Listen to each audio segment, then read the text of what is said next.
preguntas y respuestas. A partir de ahora podréis alzar la mano para que os abramos el micro y hacer vosotros mismos las preguntas, si preferís hacerlas así. Seguiremos también por el chat. Si me la indicáis en el chat, yo la verbalizaré. Luego, la segunda novedad, la evaluación cada 10 lecciones del progreso de cada uno de nosotros. Colgaremos un cuestionario para que podáis hacerlo en casa tranquilamente para saber el ritmo que habéis cogido y Valentín lo pueda corregir. Es totalmente voluntario. Quien no quiera realizarlo, no hay problema. Entonces, yo lo colgaré hoy en el chat, pero también estas novedades estarán colgadas en la página de VTT Basanta, ¿vale? Y aparte, tercera novedad que introdujimos la semana pasada es la de tutoría voluntaria. Valentín, todas aquellas personas que queráis dirigirle alguna pregunta, podéis dirigiros al email que sale aquí, valentingarcia1957@gmail.com, y de forma particular podrá atender vuestras consultas, las dudas o sugerencias que tengáis sobre el curso.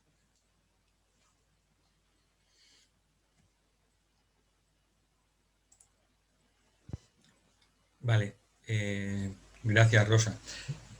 No solo podéis hacer preguntas, también podéis enviar sugerencias, podéis plantear ideas, si pensáis que se puede mejorar el curso de alguna otra manera. Evidentemente, lo ideal es siempre hacer un curso presencial, pero con el tema del COVID no es posible, con lo cual pues hay que sacarle el mejor rendimiento a la videoconferencia. Por eso, si se os ocurre alguna idea para mejorar el curso, pues estupendo, me la enviáis y intentaremos aplicarla. Bueno, entonces hoy vamos con la lección número 10, que trata sobre el alma y su relación con la Trinidad Sagrada, la relación con Dios Padre, la relación con la jerarquía y el Cristo, aclaración de lo que significa contacto con un maestro y la relación con la Madre o aspecto Espíritu Santo.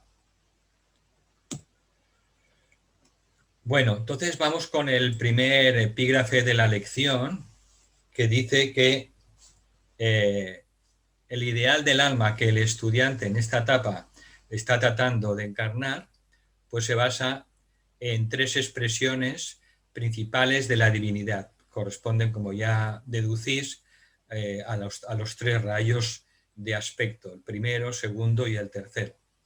Entonces, el ideal del alma, por tanto, que estamos intentando encarnar, pues se basa, está motivado por la voluntad divina o propósito del logos, se refiere al logos de nuestro planeta, al logos planetario terrestre. Luego, el ideal del alma está cualificado por el amor sabiduría divino, segundo rayo, y el ideal del alma en esta etapa, pues que estamos intentando encarnar con nuestro proceso de crecimiento, con nuestra aspiración, pues ese ideal del alma está dotado de la capacidad de crear, de controlar el movimiento de la sustancia que afecta a la materia. Entonces, esto tiene que ver con el tercer rayo.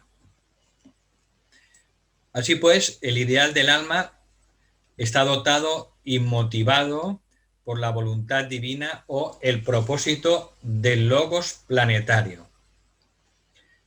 Bueno, este ideal del alma conecta a la humanidad tanto individualmente como colectivamente con el logos de nuestro planeta. Esto es lo que en la Biblia pues aparece con el nombre de el Padre. Este Padre no es el Padre universal, el Padre de todo el universo, no. Se refiere al Padre con el que nosotros estamos relacionados y del cual hemos surgido, que es el logos planetario. Nuestro Dios, ¿no?, para nosotros es el logos planetario, ¿de acuerdo? En él vivimos, nos movemos y tenemos nuestro ser. Entonces, Esto significa que la voluntad del hombre es una extensión de la voluntad divina, de la voluntad de Dios. Y el propósito se halla, por tanto, dentro de ese propósito mayor del Logos, y que su poder es el poder de la intención también del Logos planetario. Una vez que, dice el maestro, una vez que se entiende y acepta esto plenamente, se conoce al Padre. Es decir, que nosotros podemos conocer al Logos planetario, al Dios de nuestro sistema, a nuestro Padre divino. Por tanto, no es algo teórico, es algo que experimenta el ser humano en las últimas fases de su evolución humana en el planeta, como adepto, como arhat, ¿no? En la cuarta iniciación, en la quinta iniciación, y él puede conocer al Logos planetario. Entonces, dice, se reconoce ese ser divino, quien con su voluntad liberó la chispa divina, todas nuestras chispas divinas, las mónadas. Nosotros cada uno tenemos una mónada, una chispa divina, pues esta chispa divina se convirtió después en nuestra identidad individual o alma. De manera que ya hemos dicho muchas veces que la mónada, para poder contactar con lo más denso, con el plano físico, se tiene que desdoblar con ayuda de jerarquías divinas y sobre todo con la ayuda del ángel solar, y por tanto se reconoce ese ser divino, quien con su voluntad liberó la chispa divina, que posteriormente dio lugar al alma, o lo que conocemos al yo superior, a Atma Buddhimanas. Dice, así podemos relacionarnos conscientemente con el Padre, con el Logos, y dirigir nuestra aspiración a una fuente conocida y no a un Dios vago e indefinido. Esto no lo he puesto aquí, pero en la lección 10 dice que eso ha dado a una incapacidad del ser humano por la interpretación limitada de todas las religiones, y entonces pretender unirnos conscientemente con el ser absoluto, con el ser divino supremo del cosmos, eso ha sido un impedimento en realidad, porque eso solamente está al alcance de seres como el logo solar nuestro, o incluso superiores. Es decir, que nosotros tenemos como meta conocer a Dios, y para nosotros ese Dios es el logos planetario, ¿vale? Lo que los biólogos llaman Gaia, ¿no? Como ser inteligente, pero abarca mucho más, evidentemente. Nosotros en teosofía se le llama al ser cuya conciencia abarca todo el planeta, se le llama el logos planetario.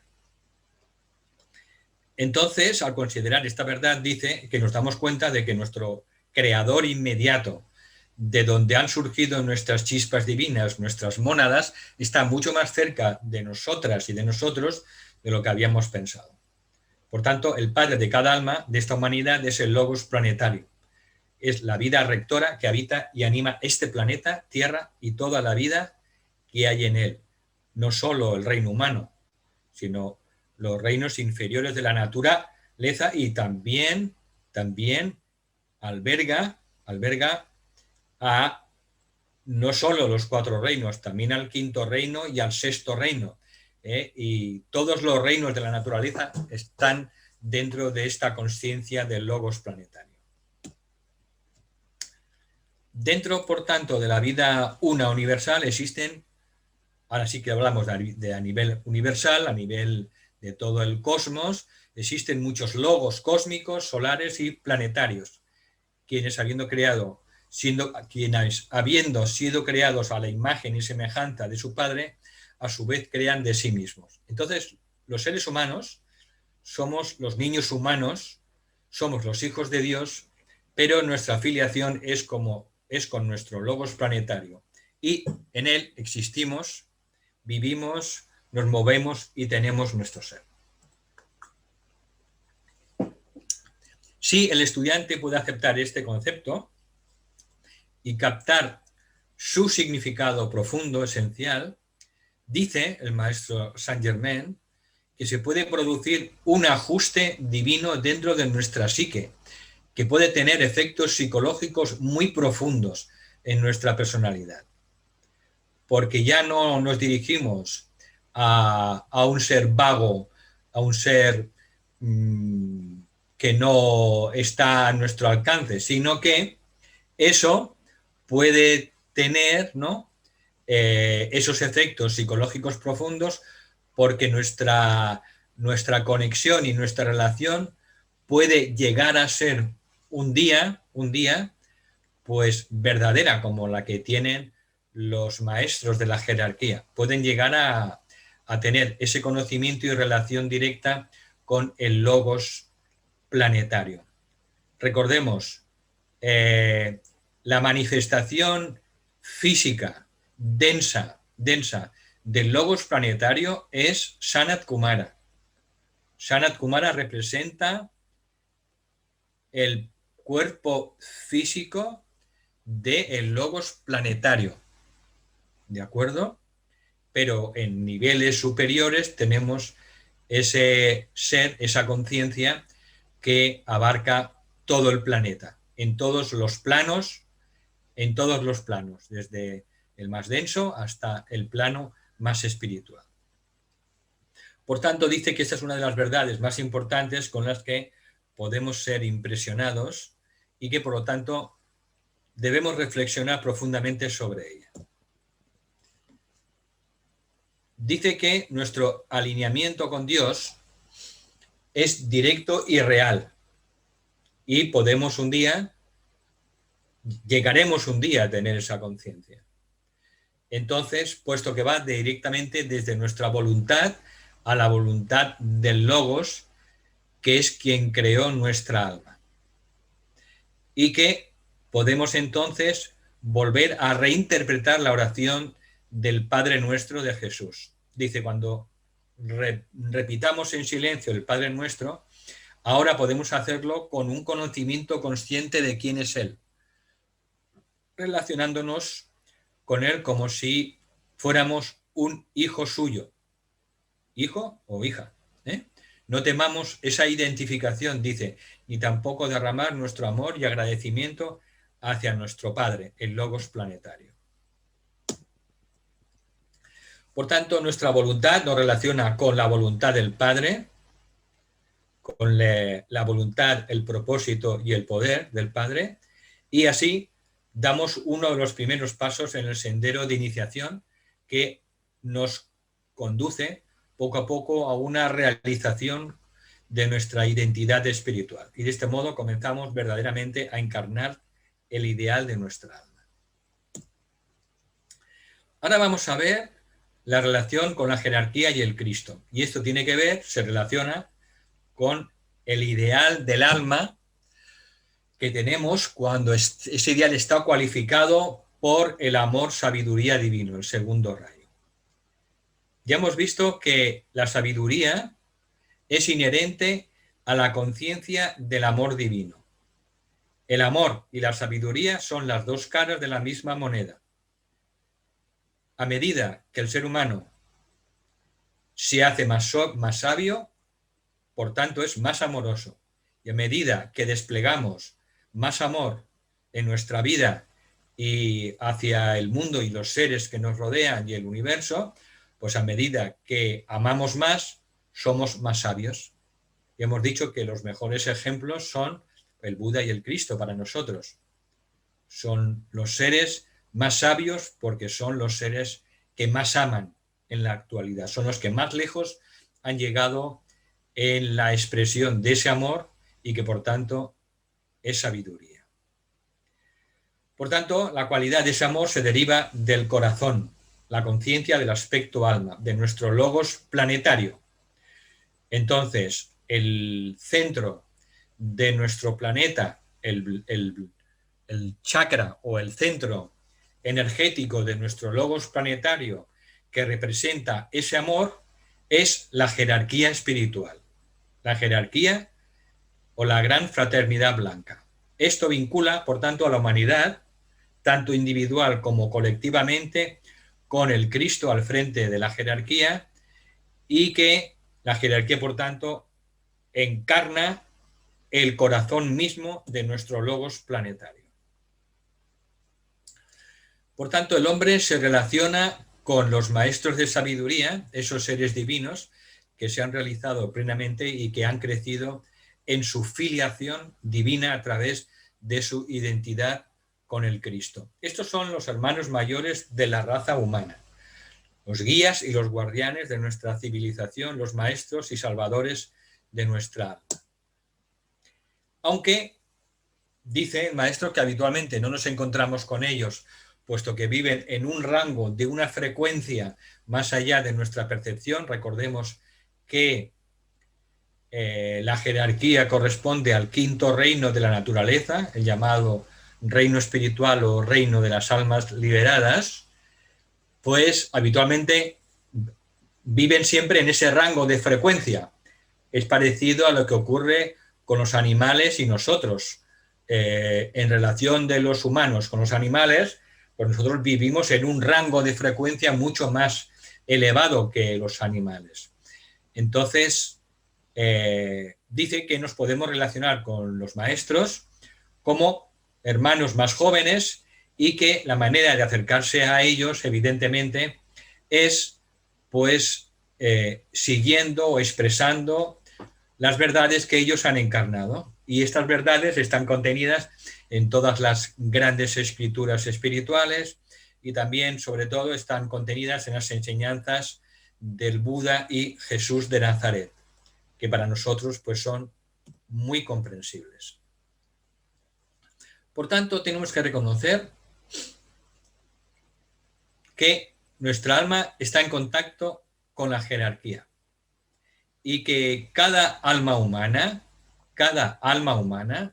ha sido asignada bajo el cuidado de uno u otro de los maestros hasta que alcanza su propia madurez. Repito, cada alma humana, cada uno de nosotros, porque tenemos que relacionarnos con nosotros, está en contacto con la jerarquía, puesto que cada alma ha sido asignada bajo el cuidado de uno u otro de los maestros. Y esto tiene que relación con el rayo de nuestra alma. Al frente de cada gran grupo de almas humanas, de cada uno de los 7 rayos, pues está un maestro que actúa por analogía como puede actuar un jardinero. Un jardinero tiene un jardín determinado con X flores, pues imaginaros un gran jardín y tiene pues 10.000 flores.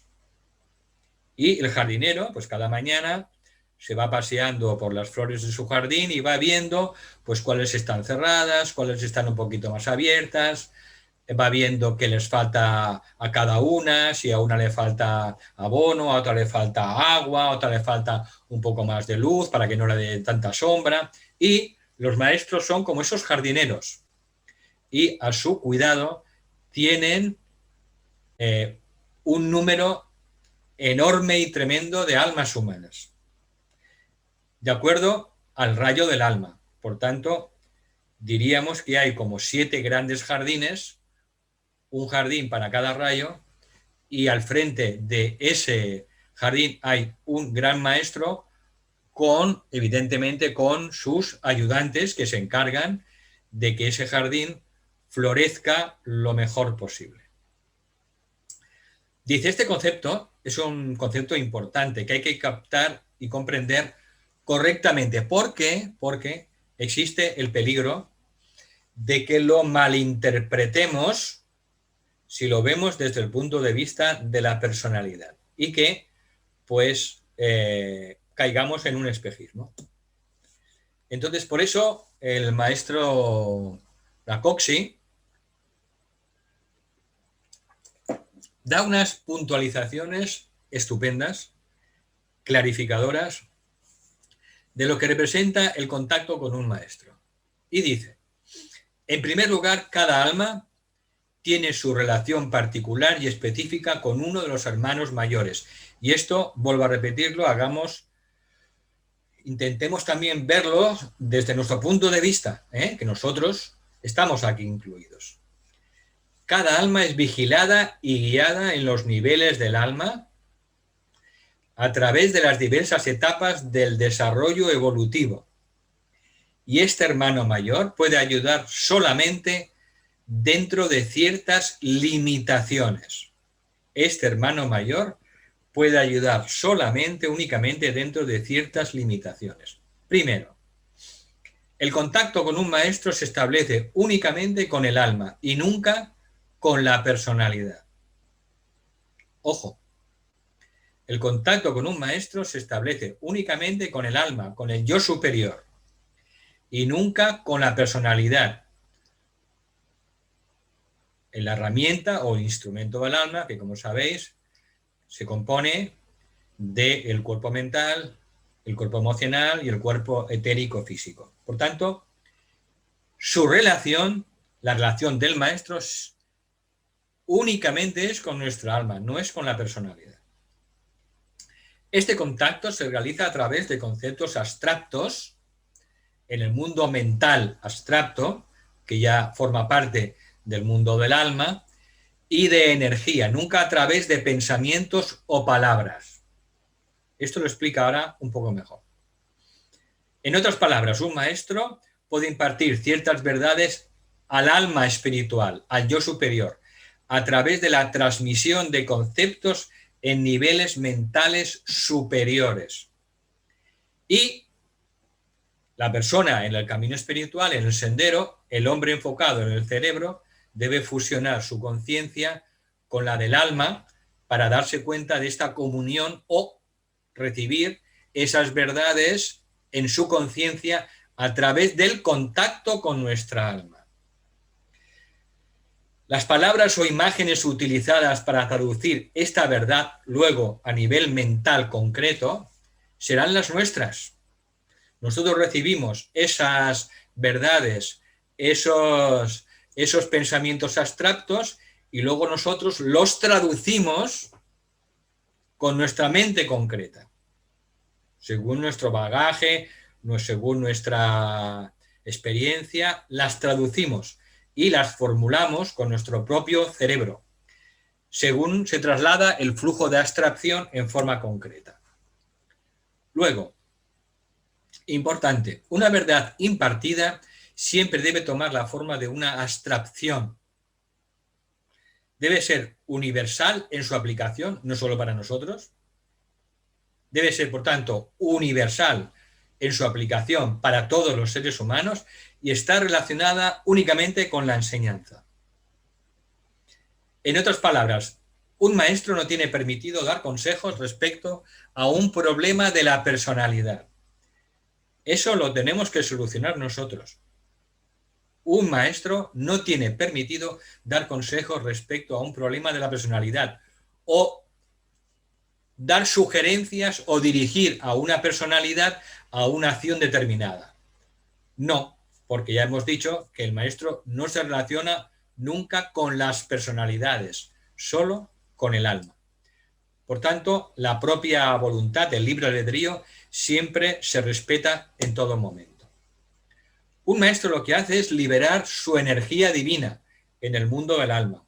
Libera su energía divina en el mundo de las almas, lo libera a nuestra alma, a nuestro yo superior, y libera su energía, sus verdades y protección al discípulo, evidentemente de acuerdo al esfuerzo que haga para servir al plan. Cada uno de nosotros puede darse cuenta de que tiene una relación específica con la jerarquía, que la sabiduría de nuestra alma es expandida por un maestro determinado y que, por tanto, nuestro crecimiento es seguro y es siempre ayudado por la guía de ese hermano mayor. Nosotros nos podemos relacionar como hermanos menores con ese maestro a nivel del alma a través de nuestro amor y nuestro aprecio hacia él, mediante nuestra receptividad a la verdad, a las verdades, y nuestra aplicación de la verdad en el servicio. Esa es la manera seria, libre de espejismo, para relacionarnos con un maestro, a través de nuestro amor, a través de nuestra receptividad a las verdades, a los conceptos mentales abstractos que puede recibir nuestra mente del maestro, y sobre todo a la manera en que nosotros aplicamos las verdades que vamos comprendiendo en la vida, las vamos aplicando en el servicio. Sin aplicación de la verdad no hay transformación. Y por tanto intentamos aplicar esas verdades en el servicio a los demás. Y así vamos aprendiendo y vamos creciendo de manera segura.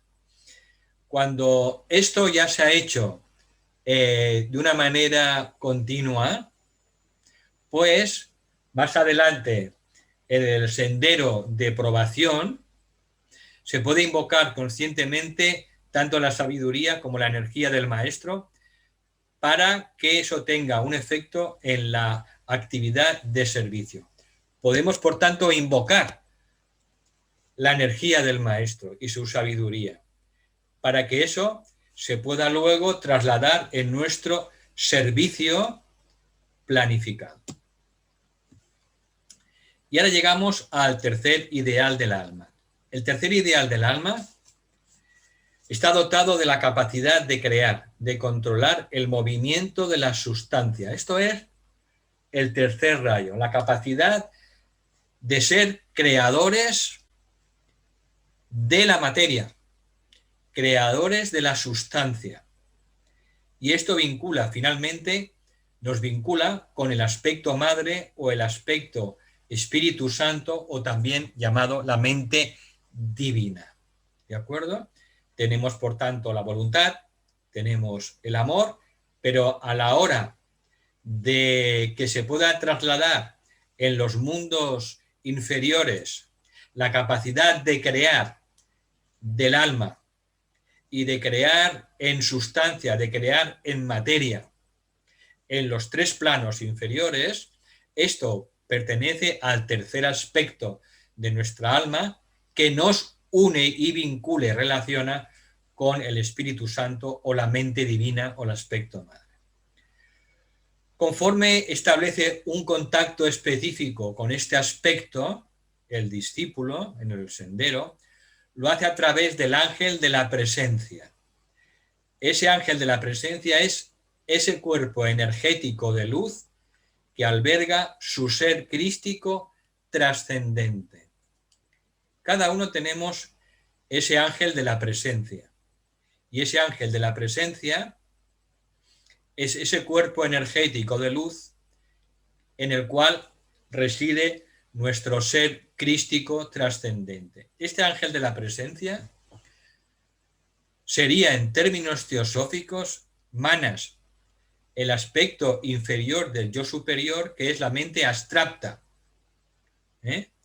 A esa mente abstracta, a ese pensador, a ese Manas superior, que forma parte de nuestra alma, de alma Buddhi Manas, pues también se le llama el ángel de la presencia. Y ese cuerpo energético de luz alberga, es el cuerpo causal, ese cuerpo energético de luz alberga nuestro ser crístico trascendente.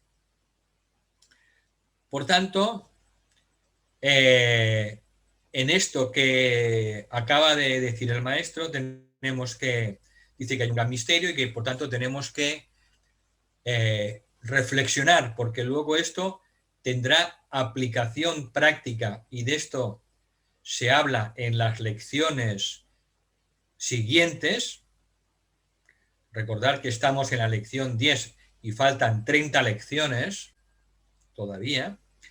Entonces se nos dice que el alma está en contacto con la sustancia, a partir de la cual la sustancia universal, a partir de la cual todas las formas son creadas a través de nuestro propio ángel de la presencia.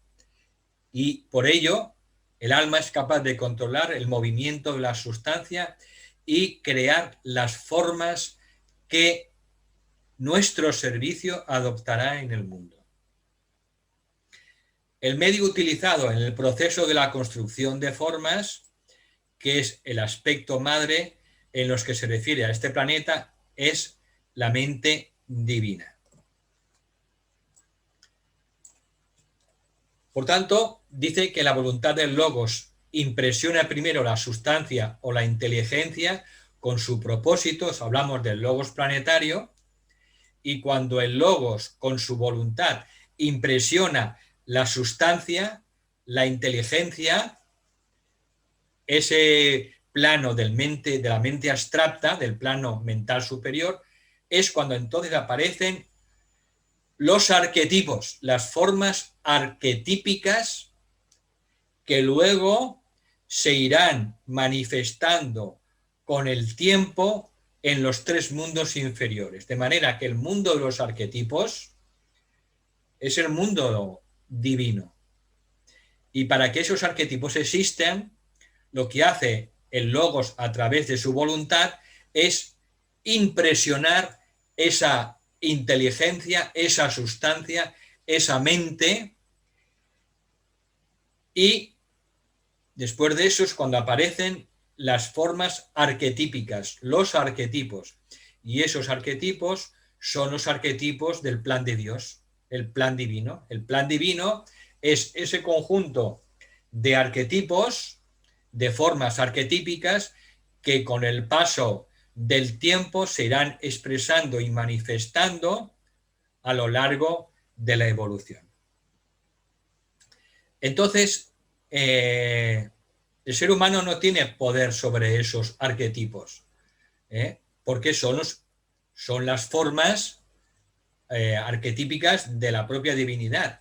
Pero cuando nosotros, a través de nuestro pensamiento, pues trabajamos también para manifestar el plan de Dios, lo que estamos haciendo es justamente darle más fuerza a la mente divina para que eso se manifieste de una manera más rápida y también más completa. Por eso dice, a estas formas arquetípicas, a estos arquetipos se les da aún más cuerpo sustancial adicional en el mundo de la mente por aquellas almas que sirven al plan conscientemente. Se suma la energía. El estudiante dice, en este punto, establece su contacto con esa energía, que es sustancia, mediante la receptividad a la luz de su propio ángel de la presencia. Estamos hablando de la sustancia del plano mental superior, del plano luminoso, del plano de la luz. Entonces, el estudiante establece su contacto con esta energía, que es sustancia, mediante su receptividad a la luz de su propio ángel de la presencia. Y aspira a trabajar con esa luz con la finalidad de construir formas a partir de ella para el mejoramiento de la humanidad. Esto en la terminología cristiana, en el Nuevo Testamento, se refiere con la frase la mente que está en Cristo.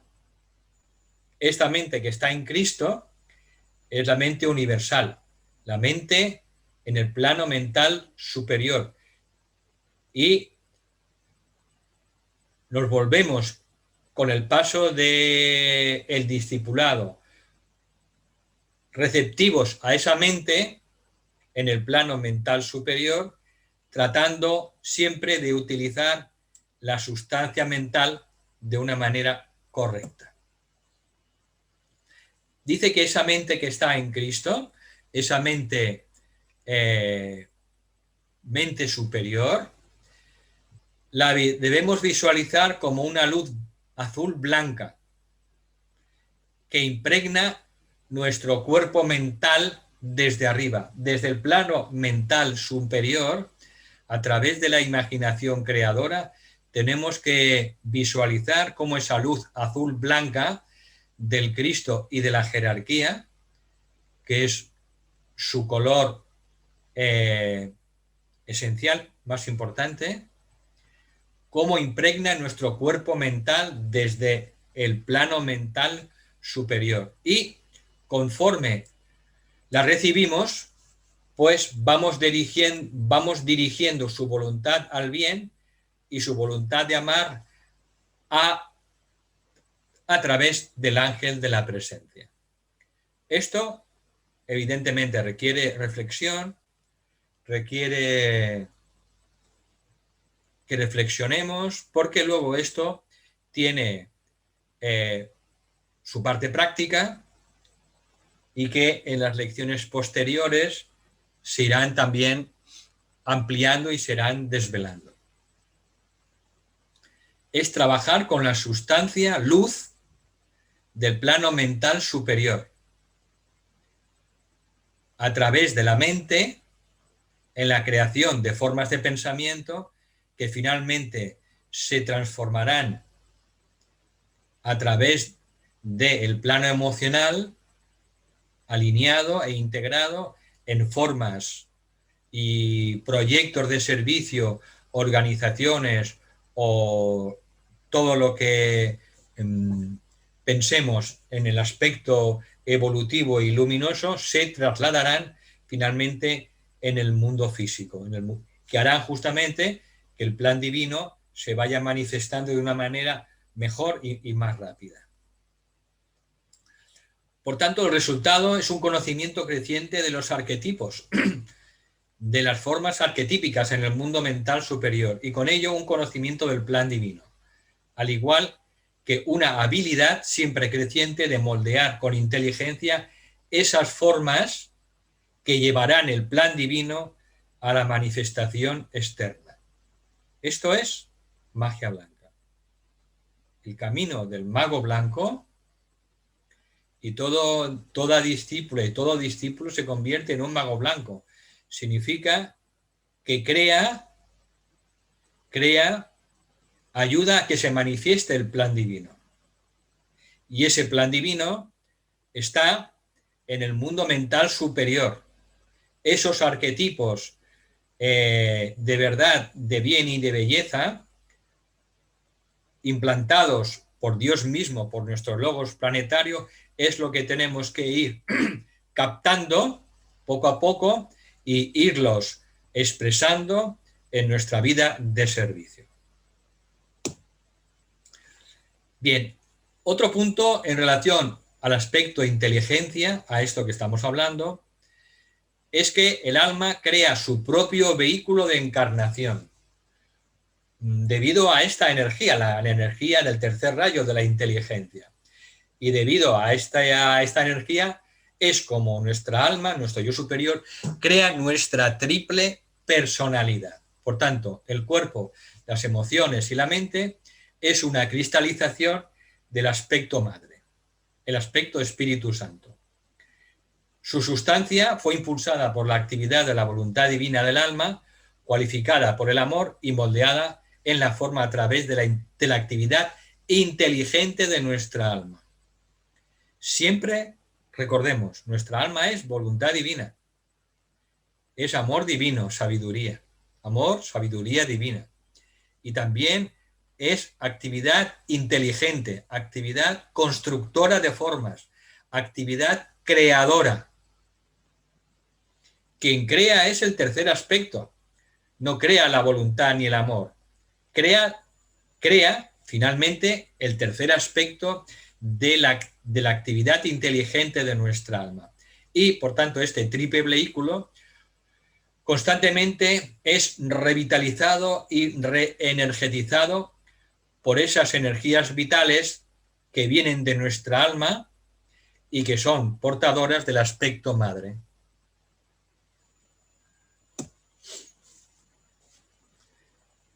Bien, entonces ya vamos terminando y se dice, este triple vehículo, la personalidad, es un vehículo fluido está siempre sujeto a la voluntad del alma. En el momento en el que la voluntad del alma dice que ya hemos cumplido el tiempo aquí en la encarnación física, pues el alma, con ayuda de los devas, que están siempre en el proceso de la muerte del ser humano, pues el alma retira el hilo de la vila del corazón, el hilo de vida y el hilo de conciencia de la cabeza. Y esto lo produce la voluntad del alma, la voluntad espiritual de nuestra alma. Y ya hemos dicho muchas veces que el ser humano no se va hasta que el alma lo decide. Y están incluidos los accidentes. Entonces, nos vamos cuando hemos cumplido nuestro propósito o cuando el alma ha decidido que ya es suficiente y que hemos aprendido lo que teníamos que aprender en esta encarnación. Entonces ella, a través de un acto de voluntad divina, retira los dos hilos y por tanto el ser humano comienza su viaje post-mortem de regreso hacia nuestro hogar, Por tanto, el ideal de nuestra alma, su ideal, es el control completo de la naturaleza de la personalidad. Ese es el ideal del alma. Ella trabaja constantemente, con ayuda del ángel solar, en el completo control de la personalidad, de la naturaleza forma. Y acaba la lección sugiriéndonos el maestro que tengamos un pensamiento simiente a diario que une los tres aspectos nuestros, los tres aspectos Padre, Madre e Hijo, o el Cristo. Los tres aspectos de la voluntad del alma, el amor, sabiduría del alma y la inteligencia activa o la actividad inteligente de nuestra alma. Y dice, yo soy el alma, fusionando y mezclando las tres luces para convertirlas en la luz divina. Yo soy esa luz. Repito, yo soy el alma. Aquí hace que nuestro foco de conciencia se identifique con nuestro ser verdadero. Yo soy el alma. Y como alma fusiono y mezclo las tres luces de la personalidad para convertirlas en luz divina. Ese es su propósito. Yo soy esa luz. Y eso lleva a la transfiguración de los tres cuerpos en un grado muy elevado de luz. Se dice que en la tercera iniciación el iniciado, como le ocurrió a Jesús en el monte Tabor, se transfigura, incluso se transfigura físicamente en luz, de manera que el cuerpo mental, el cuerpo emocional y el cuerpo etérico físico emiten una luz poderosísima que se puede incluso ver en ese momento, cuando el iniciado o la iniciada alcanza la tercera iniciación. Es una frase muy bonita, muy hermosa y que merece la pena que la podamos pronunciar cada día. Bueno, pues aquí hemos llegado al final. Digo como siempre que este curso que estamos haciendo sobre la naturaleza del alma, pues se puede descargar aquí gratuitamente. Aconsejo el estudio previo de esta lección, de la lección siempre antes, porque lo que aquí hacemos es como un resumen, es una digestión de más fácil de lo que es cada lección y que, bueno, mi consejo es que la leáis antes de esta clase por Zoom. Y bueno, también deciros que estas clases han sido organizadas por el World Teacher Trust Barcelona Basanta y que son fruto de un trabajo grupal, sin el cual pues no se habrían podido hacer, y que se agradecen donaciones para la realización de las actividades grupales. Bueno, pues ya dejo de compartir la pantalla y ahora, pues Rosa atenderá a las preguntas que queráis hacer por chat, o quien quiera preguntar, pues puede levantar la mano y le abriremos el micro. Buenas tardes otra vez. Recordaros, acabo de colgar el PDF de la lección para que os lo podáis descargar. Recordaros que podéis levantar para hacer preguntas. Vamos a empezar el turno de preguntas. Valentín, ¿cuál es la energía del logos planetario? ¿Es de origen ígneo? ¿Perdona? Nos preguntan, ¿cuál es la energía del logos planetario? ¿Es de origen ígneo? No entiendo esta última palabra. ¿De Ígneo, origen? de fuego, origen de fuego. Bueno, no, vamos a ver. Nuestro logos planetario, en principio, es un ser que responde al tercer rayo. Entonces, como tercer rayo de actividad inteligente o inteligencia activa, pues trabaja sobre todo en la perfección de las formas. Entonces,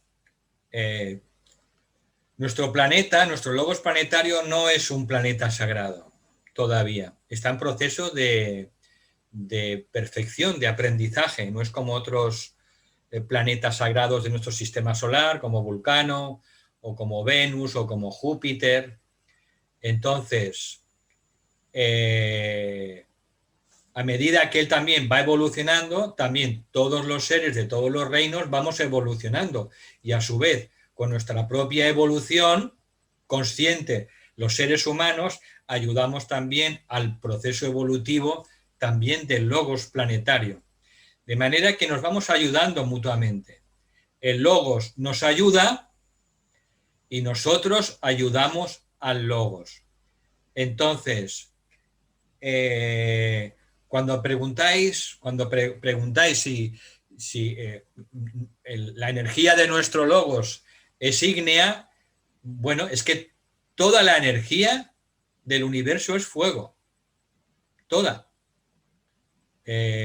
Kumar tiene un libro que se llama Agni y allí explica brevemente que todo el universo aparece por la condensación en infinitos niveles de condensación de lo que es la energía del fuego. Por tanto, todo el universo se basa en los tres fuegos básicamente: el fuego eléctrico, el fuego solar y el fuego por fricción, el fuego de la materia. Por tanto, todo es fuego.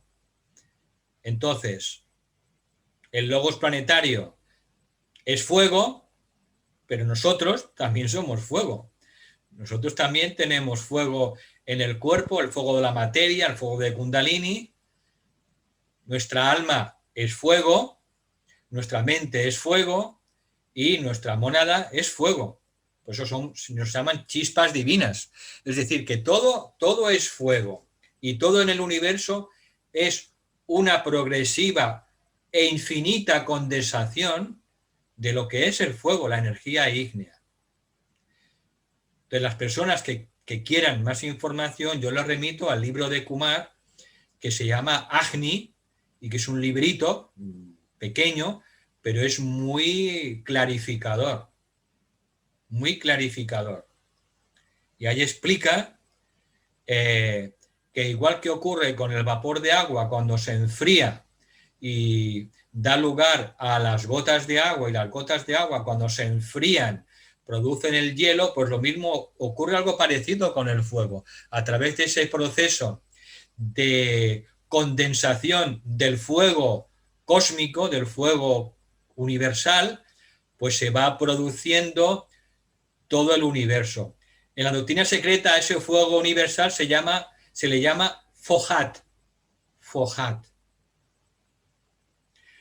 Por eso es importante muchas veces buscar paralelismos entre la doctrina secreta, que es la obra fundamental de la sabiduría máxima que ha dado la jerarquía para este ciclo, de momento, y la que podemos asimilar, para lo cual tuvieron que venir discípulas posteriores para hacernos esa enseñanza más comprensible, como Alice Bailey, como Lena Roerich, como Lucille Cederkrans.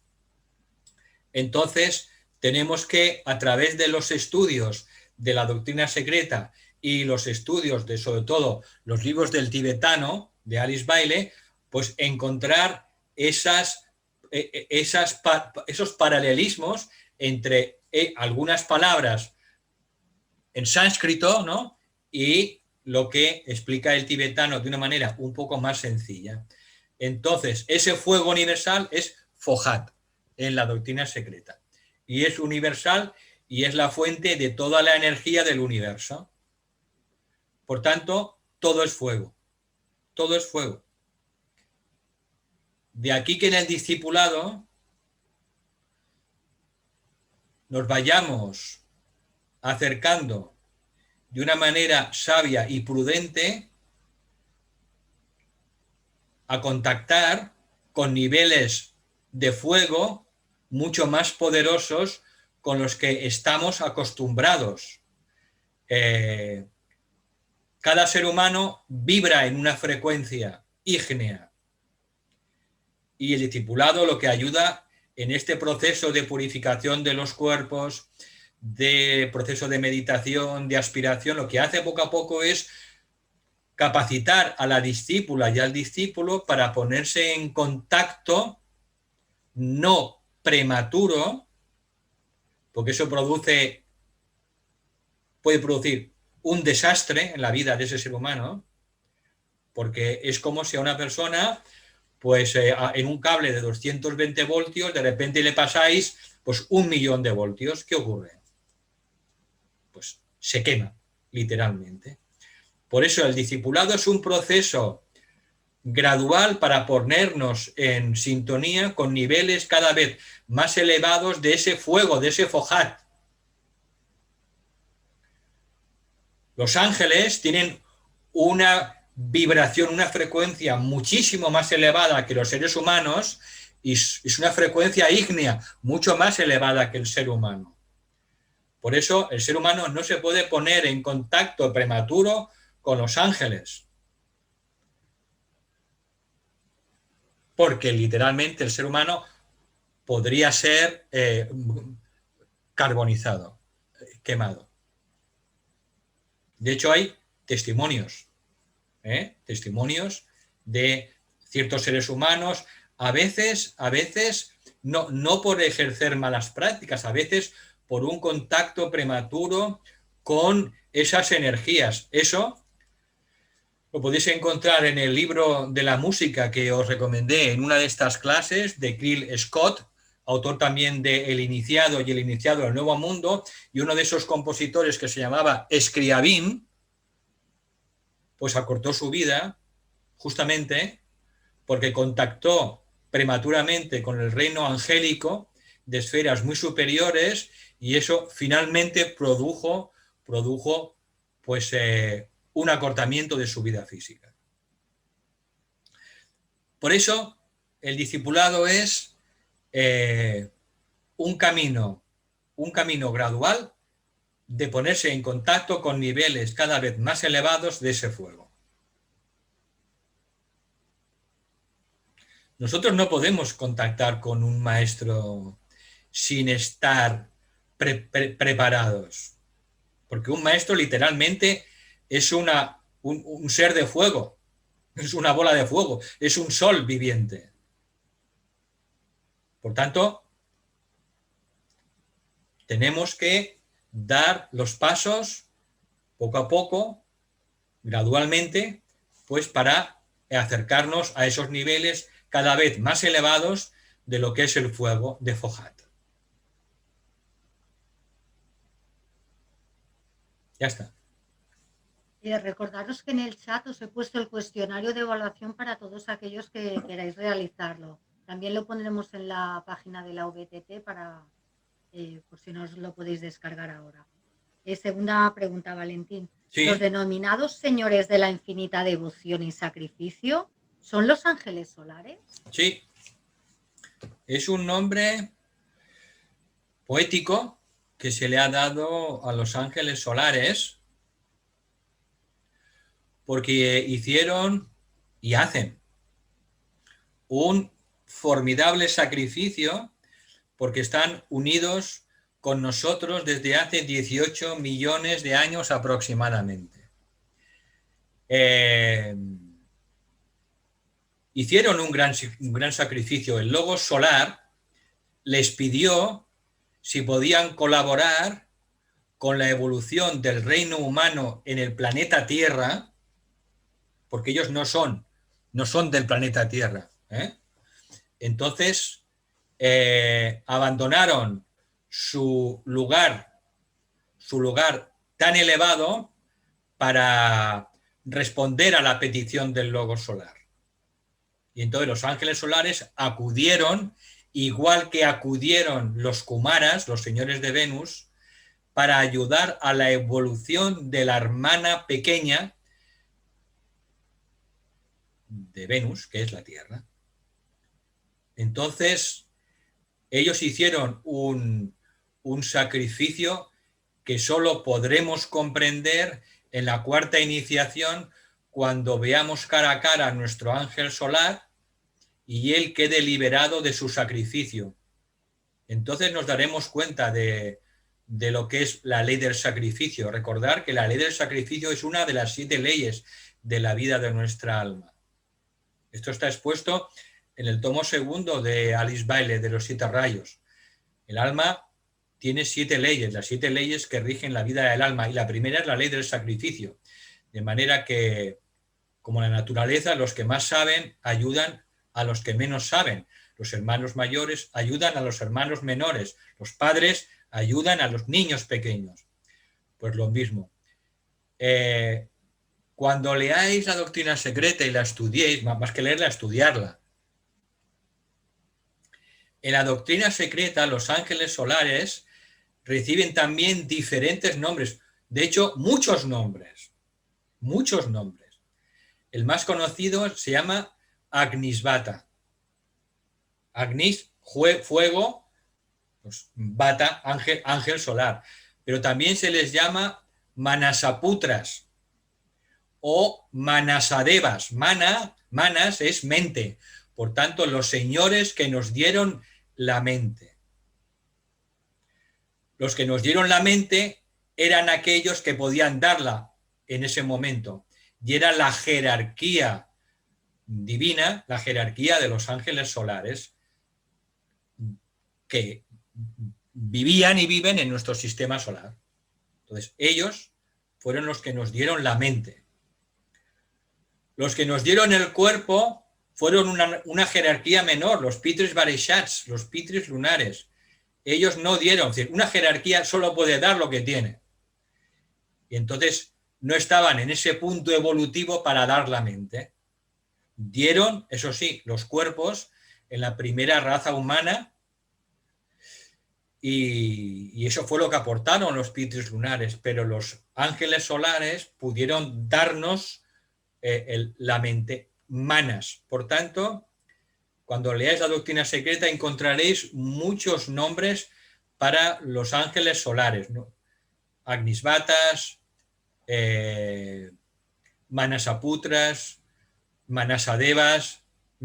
Encontraréis siempre manas, porque es mente, los que dieron la mente.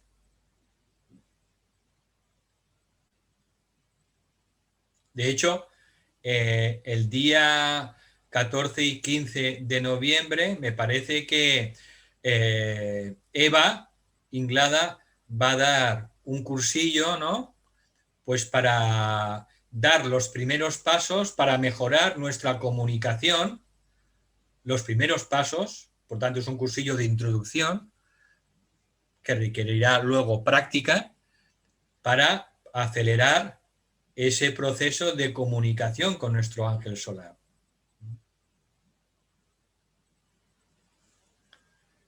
Sí, para todas las personas que estéis interesadas en el curso de EVA, En el chat os pongo el PDF de lo que se va a tratar estos días. Seguimos con las preguntas, Valentín.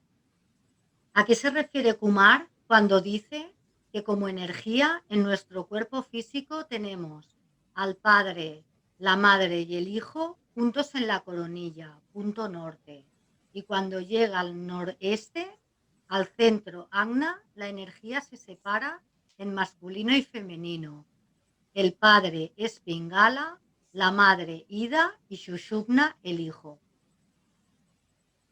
Bueno, estos son correspondencias que tenemos que reflexionar cada uno de nosotros, porque la sabiduría se puede dar de muchas maneras, de muchas maneras. Como os lo he dicho muchas veces, la sabiduría se puede dar de manera séptuple, quíntuple, cuádruple, triple, etcétera, etcétera. Hasta doble se puede dar. Entonces, dentro del mundo de las correspondencias, pues hay muchas maneras de entender la sabiduría, muchísimas. Entonces, lo importante es pues que cada una de vosotras y de vosotros pues vayáis simplemente reflexionando y construyendo vuestros cuadros de analogías, porque lo que está arriba está abajo. Entonces siempre el macrocosmos se encuentra en el microcosmos, pero hay muchas maneras de entenderlo y explicarlo. Por tanto, Kumar lo explica de una manera muy clara, pero hay también otras maneras de explicar lo mismo, ¿de acuerdo? Entonces, lo importante es que a través de esas analogías y esas comparaciones, pues cada una de vosotras y vosotros pues encontréis vuestras propias analogías. No hay una manera solamente de explicar la sabiduría, hay muchísimas maneras de explicar lo mismo.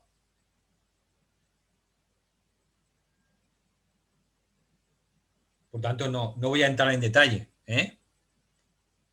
Ahora, sí os invito a que reflexionéis y que todas estas comparaciones y analogías las vayáis anotando, porque así tendréis cada vez una comprensión mayor de lo que es la verdad.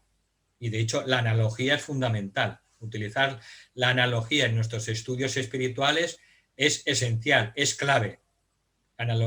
Utilizar la ley de analogía es fundamental, importantísimo.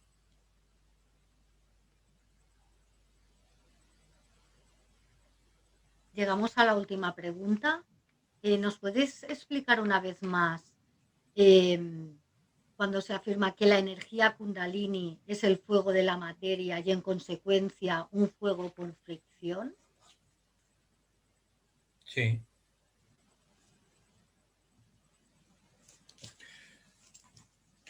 Bueno, dentro de la materia existe un fuego. Por eso, cuando cogéis dos palitos y empezáis a darle vueltas, al final en esos palitos, al final sale fuego. ¿Por qué? Porque dentro de esos palitos, dentro de la materia, existe ese fuego. Por tanto, dentro de la materia existe ese fuego por fricción que en el ser humano se encuentra en la base de la columna vertebral y se denomina técnicamente el fuego de Kundalini. Ese fuego está dormido en estado latente, como ocurre con los palitos, ¿verdad? Que antes de darle vueltas a los palitos, ahí no hay fuego. Solo después de darle y frotar mucho los palitos, y al cabo de media hora o una hora, yo nunca lo he hecho, pero me lo imagino, y al cabo de una hora de frotar, pues sale el fuego. Ese frotar es el discipulado, en otras palabras. Ese proceso de frotamiento es el discipulado. Entonces, llega un momento en el que el fuego de Kundalini en el discipulado empieza a despertar de manera natural y empieza a subir por la columna vertebral, etérica, no física. A medida que el fuego de Kundalini empieza a elevarse de manera natural, empiezan a despertarse propiedades o cualidades de los centros. De manera que la persona empieza poco a poco a ser clariaudiente, empieza a ser clarividente, empieza a tener una intuición, una superintuición, etcétera, etcétera, etcétera. Todo esto lo produce Kundalini en su ascenso natural a través de la columna vertebral. Kundalini se despierta en el discipulado de manera natural cuando el centro coronario se despierta. Cuando el centro coronario encima de la cabeza se despierta, produce por magnetismo como un tirón de la energía de Kundalini. Despierta el centro coronario, despierta el centro de la base de la columna vertebral. Y esa es la manera natural y correcta del despertar de Kundalini. Solo despierta cuando el centro coronario empieza a despertar y empieza a funcionar en el ser humano. Y el centro coronario solo se despierta cuando estamos en las etapas avanzadas del discipulado. Intentar despertar Kundalini antes de tiempo por procedimientos diversos, sea la visualización, sea la respiración, etcétera, meditaciones, pues eso es jugar con fuego. Ya hemos dicho lo que pasa cuando se juega con fuego, pues que si no estamos preparados nos podemos quemar literalmente. Cuando el fuego de Kundalini despierta prematuramente por ignorancia, lo que suele producir es que la red etérica se quema. Literalmente se quema. Y entonces la persona empieza a ver lo que os sucede en el plano astral, en cualquiera de los 7 subplanos. Normalmente, si la persona no es un discípulo o una discípula, pues es una persona que todavía tiene mucho que trabajar, con lo cual empezará a contactar y a ver entidades de los subplanos inferiores. Con lo cual, esa persona tiene muchos puntos para acabar en un psiquiátrico. Y ese problema, fruto de la ignorancia, durará esa vida y también puede durar alguna siguiente. Por eso, siempre en el camino espiritual hay que dejar que actúe la naturaleza. No hay que apresurar nada. Hay que dejar que las cosas sigan su curso y no querer despertar algo para lo cual no estamos preparados. La naturaleza es tan sabia, Durga, que estamos ahora trabajando con su energía y su sonido, Durga es tan sabia que nos protege de nuestra ignorancia. Si no estamos preparados para ver, oír y trabajar con entidades de los planos superiores, la madre nos protege, igual que protege a un niño pequeño de que se haga daño. Por tanto, tenemos que utilizar los métodos enseñados por la jerarquía a través de sus discípulos y discípulas e iniciados e iniciadas.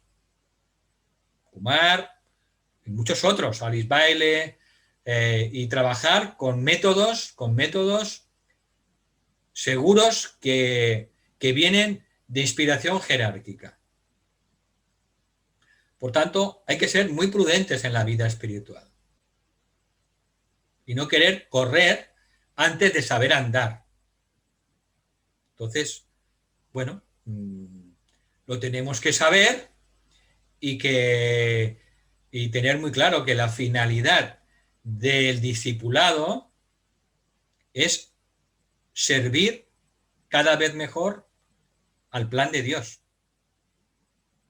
No despertar fuerzas y poderes latentes en el ser humano. Ese no es el objetivo.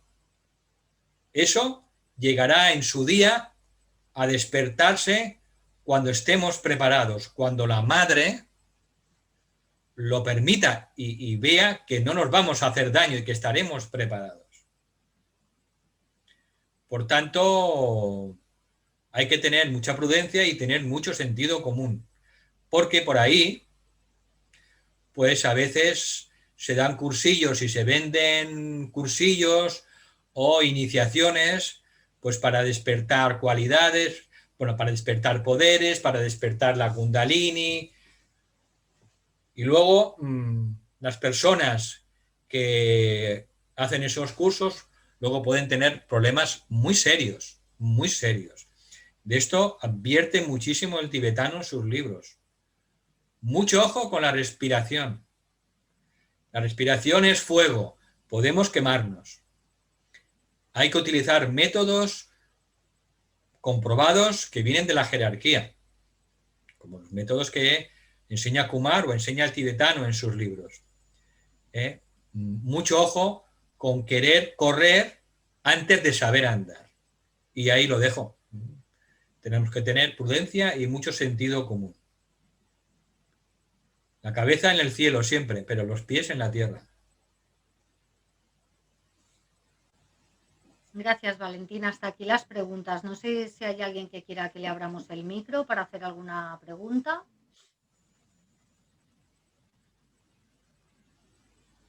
Pues hasta aquí, Valentín. Bueno, entonces os invito a quien quiera, pues que conteste las preguntas del cuestionario.